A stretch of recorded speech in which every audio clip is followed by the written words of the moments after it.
Naomba nitoe shukrani za dhati tena kwa Mheshimiwa Rais wetu Mama Samia Suluhu Hassan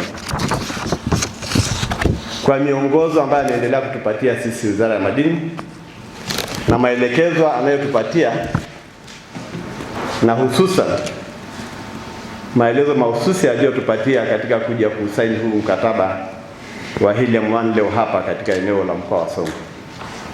Tukio la leo si la kawaida. Tukio la leo ni tukio linaloashiria mwanzo wa safari mpya kwa taifa letu la Tanzania.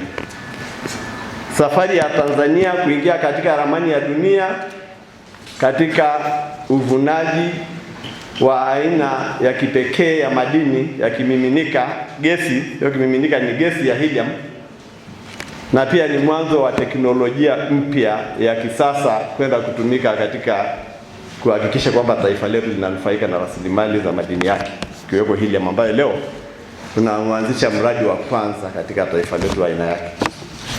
Ndugu washiriki, mradi huu wa helium wa Southern Rukwa, maana ndio eneo ambapo mgodi au maeneo ya uvunaji wa hii gesi itakwenda kutekelezwa, ni mradi wa kimkakati ambao unakwenda kuibadilisha Tanzania kutoka kuwa nchi ambayo inajivunia tu kuwa na rasilimali ya madini ya aina mbalimbali kwenda kuwa nchi inayotumia rasilimali hiyo kwa ajili ya manufaa yake. Kwa hiyo sio hatui tu tena tunawasema kwamba tunayo, sasa tunasema tunatumia.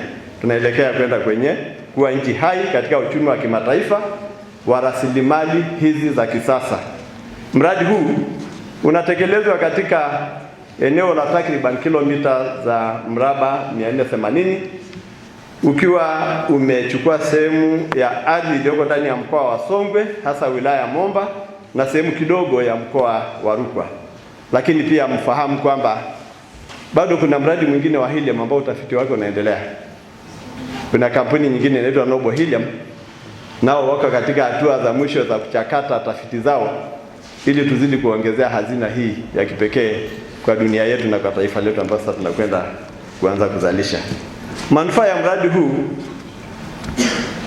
hayatabaki kwenye ramani tu, bali yataonekana kwa vitendo katika maisha ya wananchi ambao wataguswa kwa namna moja au nyingine na uwekezaji huu, na hasa katika maeneo yanayozunguka au yaliyo ndani ya eneo la mradi, zikiwemo kata za Kamsamba, Mpapa na Ivuna, na wilaya nzima ya Momba, mkoa wa Songwe, mkoa wa Rukwa na Watanzania kwa ujumla, kwa sababu mmesikia huu mradi ni wa ubia kati ya serikali na wawekezaji wa kampuni ya Helium Global.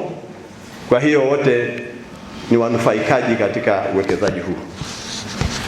Ndugu zangu washiriki, kwa kiasi cha gesi ya helium kilichogunduliwa hadi sasa, kwa sababu utafiti wa madini huwa hauishi. Hata ukianza kuchimba utaendelea kufanya utafiti ili uongeze uhai wa upatikanaji wa hiyo rasilimali. Hadi sasa katika mradi huu ni zaidi ya ujazo wa mita za mraba yenye futi bilioni 3.5 ndio ujazo wa madini ambayo yameshagundulika hadi sasa, na ambapo uzalishaji wake utakapoanza haukomi. Ina maana kwamba helium unapovuna inazidi tena kujitengeneza. Madini mengine ambayo yana tabia hiyo ni madini ya magadi soda. Na mimi natokea kanda ya kaskazini, tuna mradi mwingine mkubwa wa uvunaji wa magadi katika eneo la bonde la Ziwa Engaruka, na faida ya yale madini nayo, maana nayo ni madini yetu ya kimkakati, ni kwamba ukichimba leo magadi katika eneo ukapeleka kiwandani, kesho unakuta imepanda tena nyingine. Hili amiko hivyo. Kwa hiyo ni madini endelevu. Kwa Kiswahili sanifu nadhani wanaita jadidifu. Kwa hiyo ni aina nishati jadidifu. Kwa hiyo tuna kila sababu ya kuwa na matumaini kwamba mradi huu ni mkombozi wa uchumi wa taifa letu na uchumi wa Tanzania ambao wataguswa na watafaidika kwa mradi huu. Mradi huu unakadiriwa kuanza uzalishaji baada ya miezi 18 tokea leo tunapokwenda kutiliana saini na hawa wawekezaji. Kwa hiyo mategemeo yetu ni kwamba kufikia mwezi wa 11 mwakani tutaanza kuzalisha hii gesi.